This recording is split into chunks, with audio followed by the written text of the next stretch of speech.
Bienvenidos todos a Audio Lectura Cristiana. En esta ocasión leeremos: Mirad, hermanos, que no haya en vosotros un corazón de incredulidad, una exhortación a la vigilancia espiritual, por Arthur Pink. Pink nos exhorta a estar vigilantes contra el peligro de la incredulidad que puede alejarnos de Dios. Pink analiza cómo incluso aquellos que han experimentado la gracia divina pueden caer en la trampa de un corazón incrédulo si no permanecen atentos y obedientes. A través de ejemplos bíblicos y enseñanzas prácticas, se nos anima a examinar nuestro caminar espiritual y a mantenernos firmes en la fe. Acompáñanos en esta edificante audiolectura. Esperamos sea de gran bendición para todos. Dicho esto, amados hermanos, comencemos.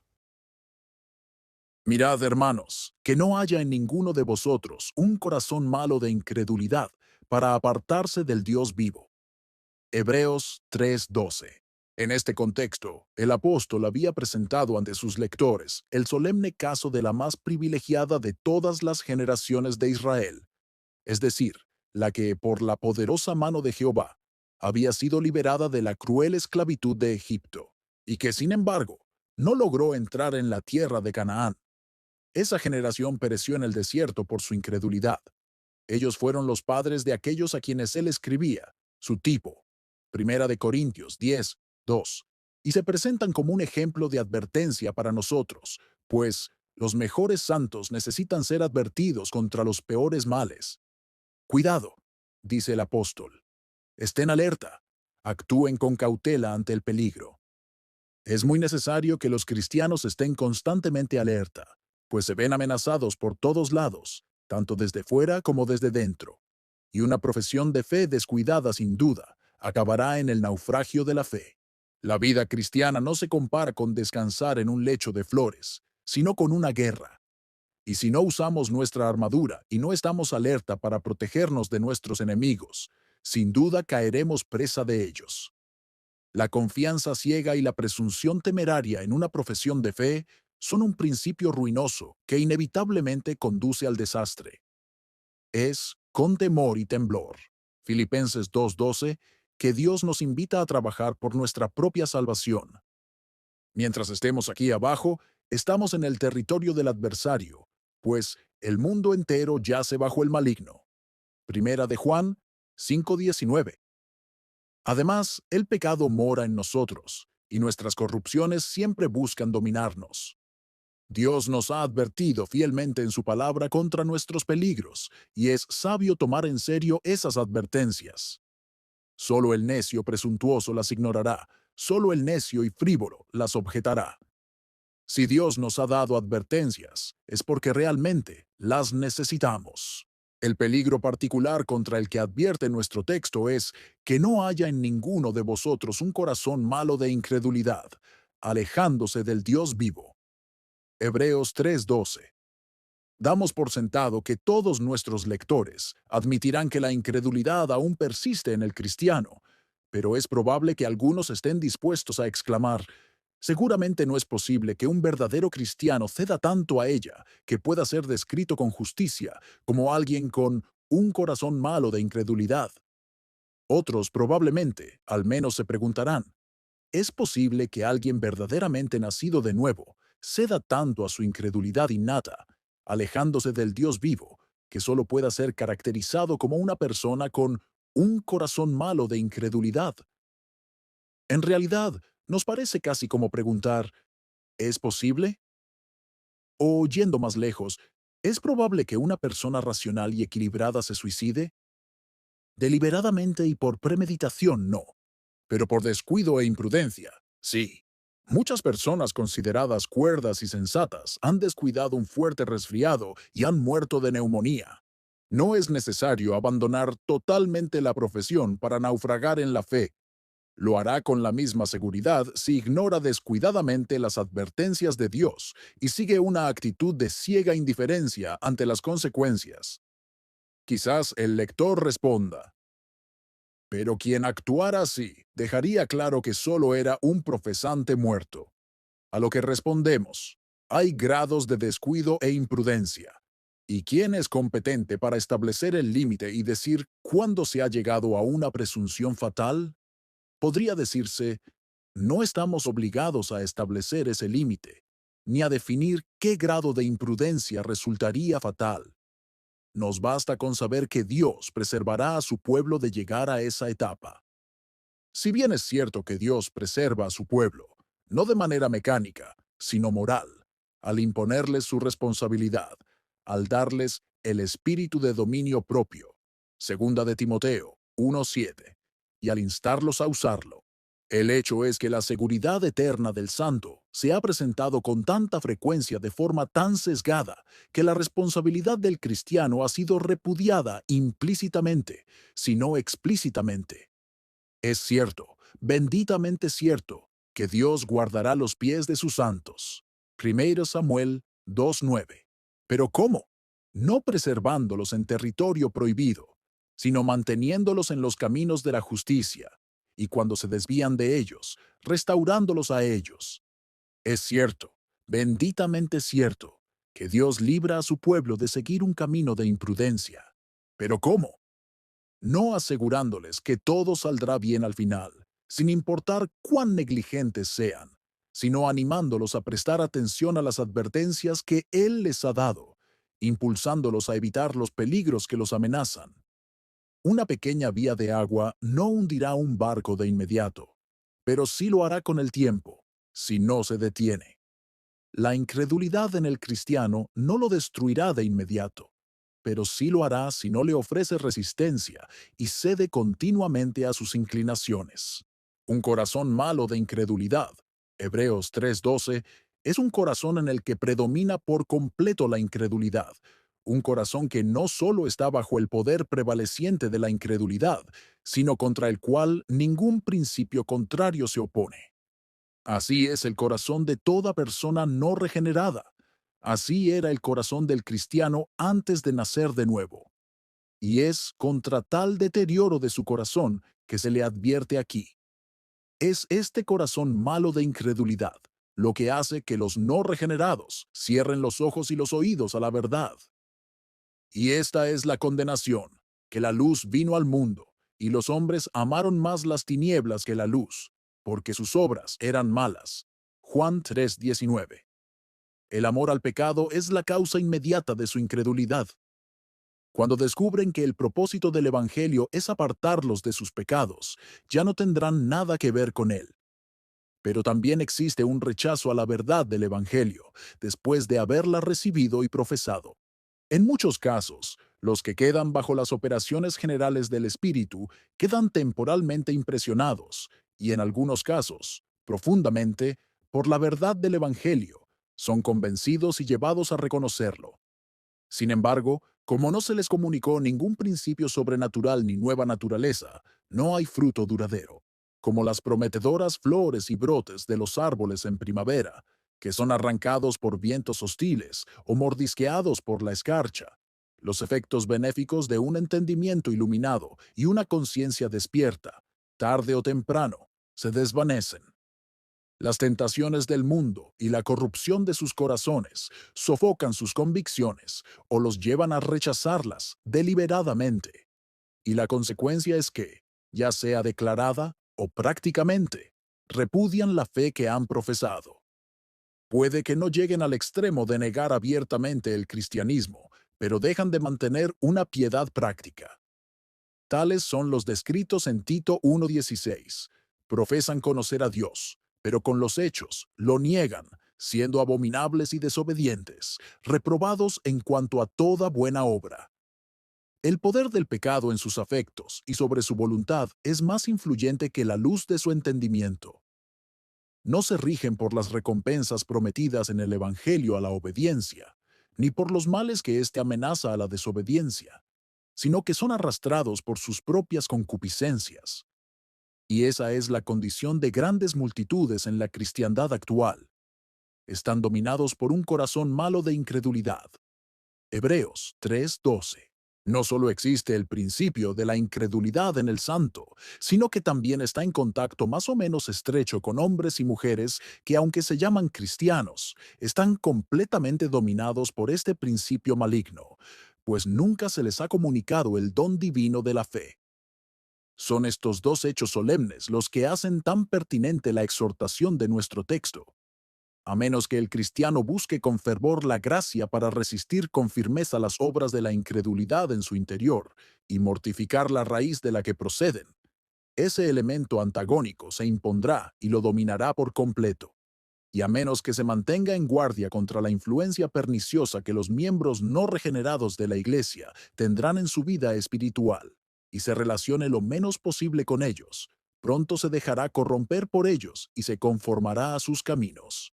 Entonces, hermanos, presten atención, primero, a las obras de sus propios corazones, y en particular a las oposiciones iniciales que se oponen al ejercicio de la fe. En segundo lugar, presta atención a aquellos con quienes te permites familiarizarte. Si no te ayudan a caminar más cerca de Dios, inevitablemente te llevarán de nuevo a apartarte de Él. Mirad, hermanos, que no haya en ninguno de vosotros un corazón malo de incredulidad para apartarse del Dios vivo. En vista de lo señalado anteriormente, es fundamental que el lector tenga una idea correcta y clara de lo que realmente es la incredulidad. Es un mal mucho mayor de lo que muchos creen. La incredulidad no es una mera negación y algo pasivo, como podría sugerir el prefijo de la palabra. Es mucho más que una falta de fe o una falta de asentimiento a la verdad, más que un error de juicio. No es simplemente una debilidad de la naturaleza humana, sino algo perverso y culpable. La incredulidad es un principio virulento y perverso de oposición a Dios. Lejos de ser pasivo, es un principio operativo y activo. Tiene una profunda aversión a Dios. No aprobaron tener en cuenta a Dios. Romanos 1:28. Es lo que lleva a los malvados a decir a Dios: apártate de nosotros, porque no deseamos el conocimiento de tus caminos. Job 21:14. Siente un odio inveterado contra una vida de santidad. Proverbios 1:29, 5:12. Tomemos el caso de Adán. Su incredulidad fue más que una negativa a creer en la amenaza divina. Fue una especie de terquedad y complacencia propia. Por la desobediencia de un hombre, los muchos fueron constituidos pecadores. Romanos 5:12. Consideremos a Israel en el desierto, que nunca entró en Canaán por incredulidad. Hebreos 3:19. En su caso, no solo no creyeron en el buen nombre de Caleb y Josué, sino que, como les dijo Moisés, no quisieron subir, sino que se rebelaron contra el mandamiento del Señor su Dios. Deuteronomio 1:26. Su incredulidad fue una muestra evidente de su propia voluntad y desafío. Examinemos la condición de la nación judía en los días de nuestro Señor. No lo recibieron. Juan 1:11. Pero ese era solo el lado negativo de su incredulidad. No querían venir a él. Juan 5:40, porque lo odiaban. Juan 15:25. Sus santas exigencias no convenían a sus deseos carnales, y por eso declararon: no queremos que éste reine sobre nosotros. Lucas 19:14. Su incredulidad también consistía en la determinación de complacerse a sí mismos a toda costa. Ahora bien, esta incredulidad opera de diversas maneras y adopta distintas formas en las personas, según sus temperamentos, formación o tentaciones. Pero en general, la incredulidad consiste y se manifiesta en una aversión a las cosas de Dios. Basta con leer los primeros 4 libros del Nuevo Testamento para descubrir cuán común era esto entre quienes asistieron al ministerio de Cristo. Algunos criticaron su predicación doctrinal, mientras que otros encontraron desagradable su enseñanza práctica. Cuando les leyó los primeros versículos de Isaías 61 y declaró: hoy se ha cumplido esta escritura delante de vosotros. Lucas 4:21. Le dieron testimonio y se maravillaron de las palabras de gracia que salían de su boca. Lucas 4:22. Pero en cuanto les insistió en la gracia soberana y discernidora de Dios, procuraron matarlo. Lucas 4:28, 29.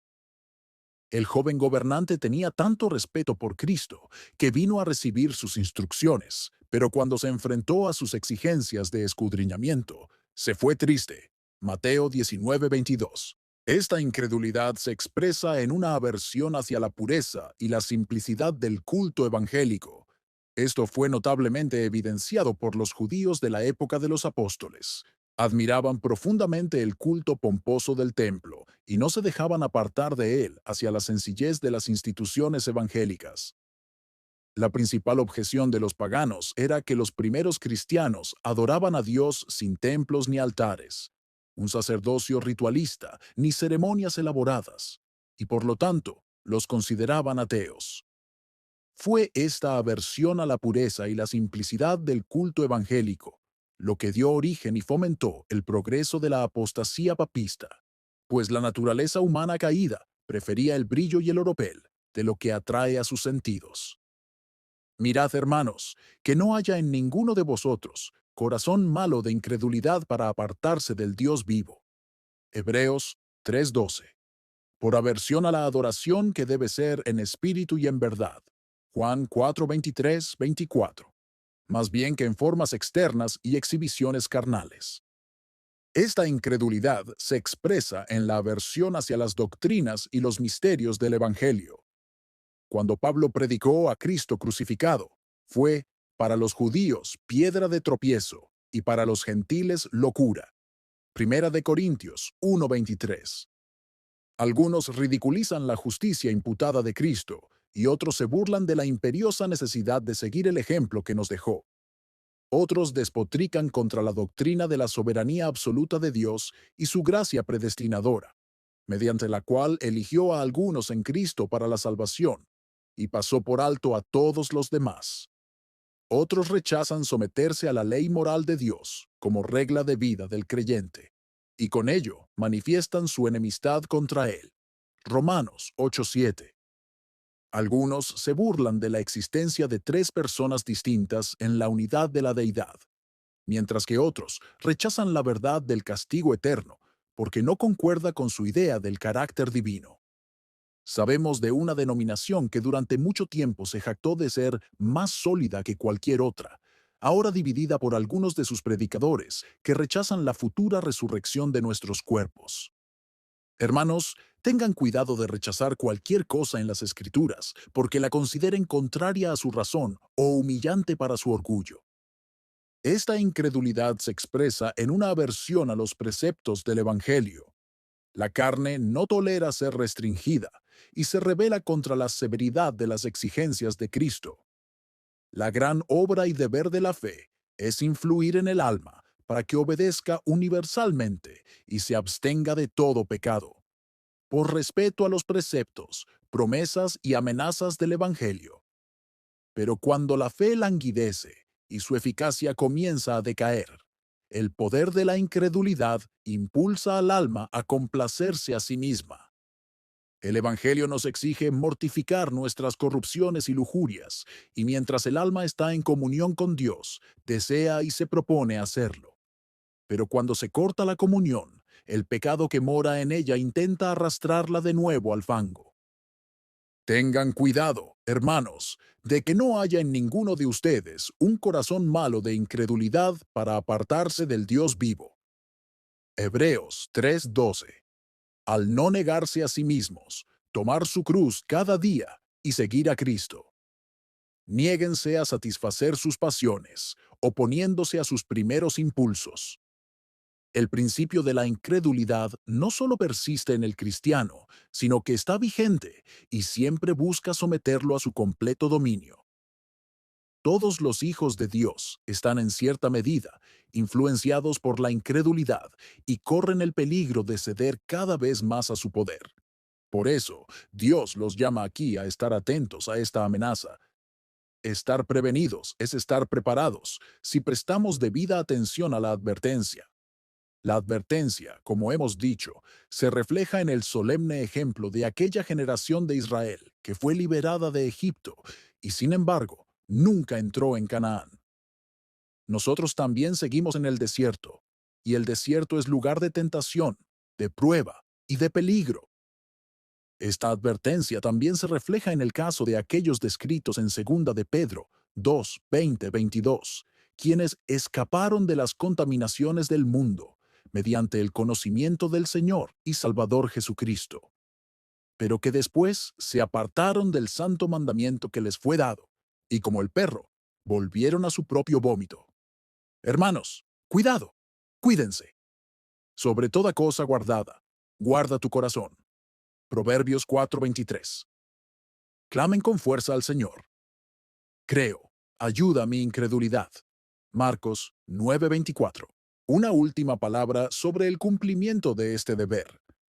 Cuidado, es una advertencia que exige circunspección, estar alerta y vigilar ante el peligro advertido. Es un llamado a estar especialmente en guardia contra las tentaciones, la oposición y las dificultades del camino. Debemos estar atentos para evitar ser atrapados por este peligro. Nuestras aficiones, nuestras circunstancias personales, ciertos momentos o épocas, cada uno tiende a provocar incredulidad en alguna dirección particular, y dado que es allí donde es más probable que fracasemos, es en ese momento que debemos ejercer la mayor precaución y cuidado. No solo debemos considerar esas ocasiones y causas especiales cuando estén a punto de asaltarnos, sino también estar alerta ante todos los medios y maneras por los cuales probablemente lo hagan.